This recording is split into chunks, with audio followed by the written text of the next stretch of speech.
co-founder of ByHand Consulting that helps artisan businesses around the world develop export marketing plans to connect with buyers in the U.S. We also help buyers here source products from artisan-based businesses. And I got into this field through the lens of international economic development because I really had an interest in how you can bring income to underserved rural areas and found that artisan businesses was really the best way to do that.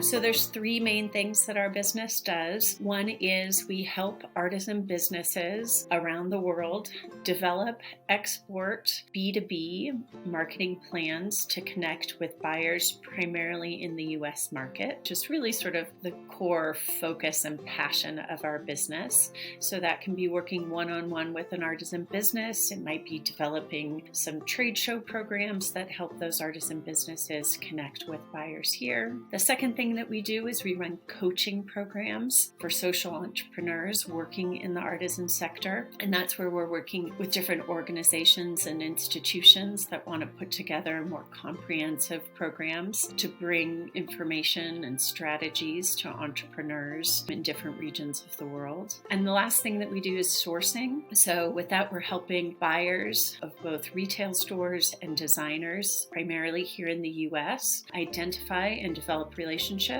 with artisan producers that kind of match their sourcing needs and sustainability goals.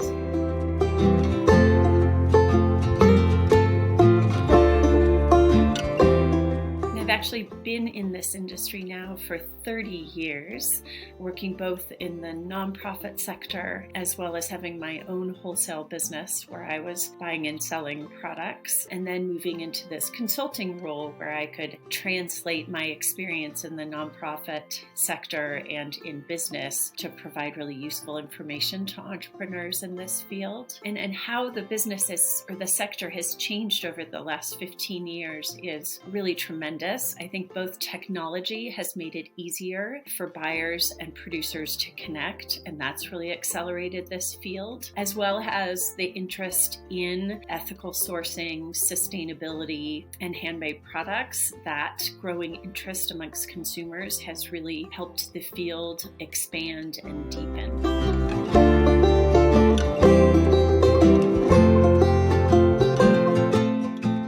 First got involved in this field, I would say that the artisan products sort of stayed very contained in kind of a fair trade gift market, right? Where you had a lot of smaller producers and smaller buyers buying very specialty products in kind of these niche markets.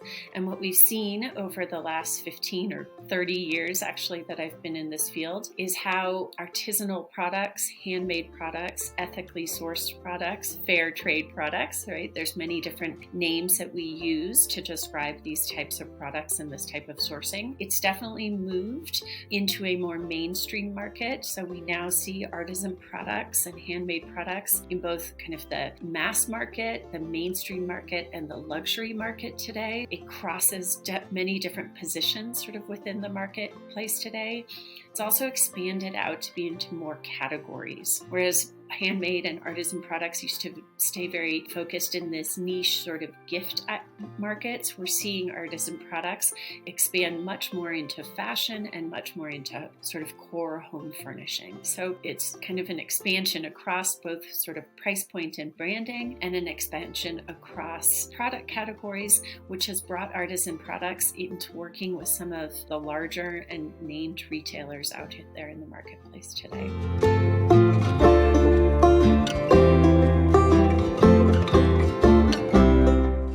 There's two ways that larger retailers and larger brands can start thinking about working with artisan businesses. One is sort of on the sourcing side, and the other is on the impact side. On the impact side, I think just getting really clear about what are some of the sustainability or CSR or mission-based goals that retailer or brand has. They're certain that the sourcing that they're doing is aligning with their mission. So one thing about artisan products is that it provides great opportunity to provide income for women, to address fair trade and fair wages, to work with traditional techniques that really are around sort of cultural preservation, to work with locally sourced materials. But I think a brand or retailer needs to get really clear on what are some of their values and missions in their kind of impact category, because it'll be important to choose artisan groups that kind of share that same vision. So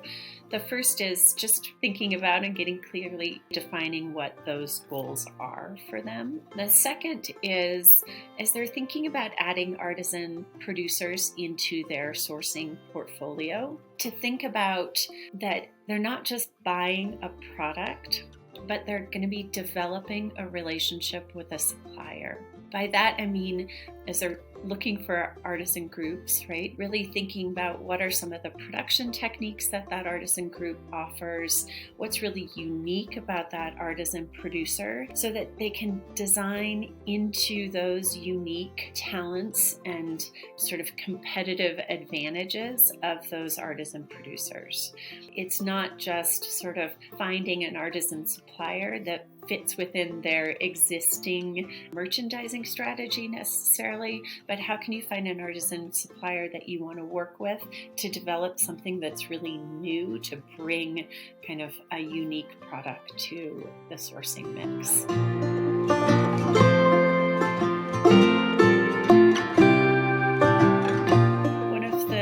Challenges that the artisan sector faces is this perception from buyers and designers that the artisan sector is kind of like small and has limited production capacity. And it's actually not true.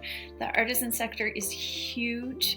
It is made up of a lot of small production workshops, but when you add all those production workshops together, the production capacity potential is enormous. And so for retailers that are looking to really scale up production with an artisan group, they just need to take kind of a different approach than working with a factory. So if I think about my work in the sector and some of the larger brands and retailers that I've worked with who've been really successful at working with artisan businesses to bring large quantity and to scale up with artisan producers, there's a couple of things that have been really key in making that work.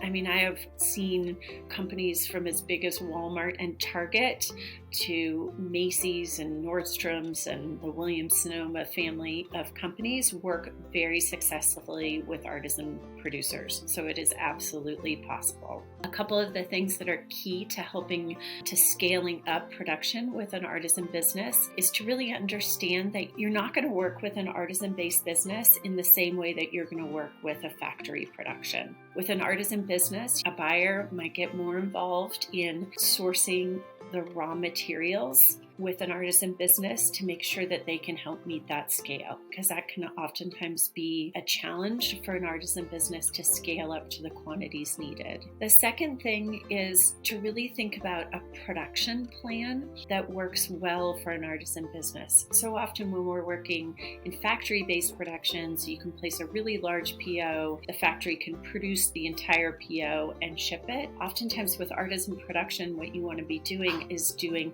essentially a lot of smaller POs so you can have a more consistent production. And so having like a monthly production and monthly shipping rather than shipping every 3 months, for example. So really adjusting how you're ordering and how products are being shipped in order to maximize the production structure of an artisan business. So that's the second thing, is really coming up with a production plan that works well for the artisan business. And then the third is really taking the time to train the artisan supplier on how to scale that production. So allowing the time, if there's training involved, to help produce that item that they needed. So that's really the three, the really getting involved in sourcing the raw materials, 2, figuring out a production schedule that's going to work well for cottage-based and artisan-based production, because that's different than factory production. And then the third is just allowing the time in that ramp up to make sure that there's sufficient training to get the artisans up to speed on production for those larger quantities.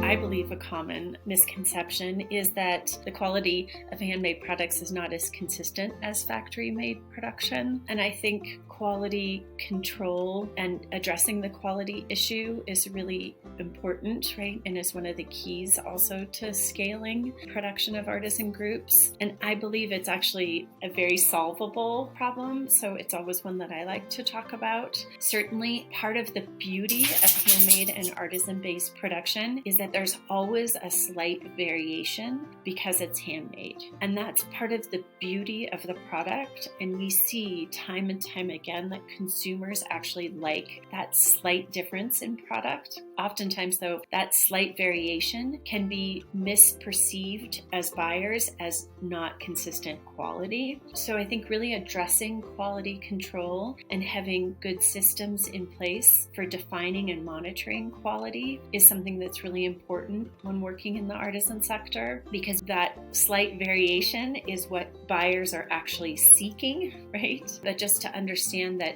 quality control is not an unsurmountable problem in working with artisan businesses. I think that's a misperception that artisan products are somehow not as good of quality, or that consistent quality is a challenge in the sector. It doesn't have to be. So I always say the key to ensuring consistent quality of artisan products is really making sure that you have excellent communication and that a buyer is communicating what quality means to their artisan supplier, and that's just really clear measurements or quality color definitions, right? So making sure you work with product spec sheets that define what the variation is going to be in that handmade product, and that you give those artisan groups the right tools that they need in order to measure the quality through production. So defining what quality means and what that variation is going to mean, and then having the tools to monitor it through production.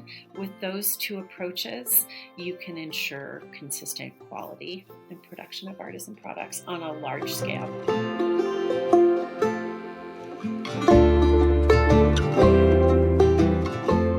My proudest moments in my work is when I can bring an artisan producer to a store in the United States where their products are being sold, and you see the look on their face of that entrepreneur, or perhaps it's one of the artisans who made the products, when they see their product in the setting of a luxury retail store, and they understand that their product is being seen as beautiful and appreciated by consumers in the US, and you see the sense of pride and dignity that's on their face when they know that their product is being valued for its handmade quality. That sense of dignity that they feel that they're making something that is of beauty and is of value in the marketplace, it's just priceless.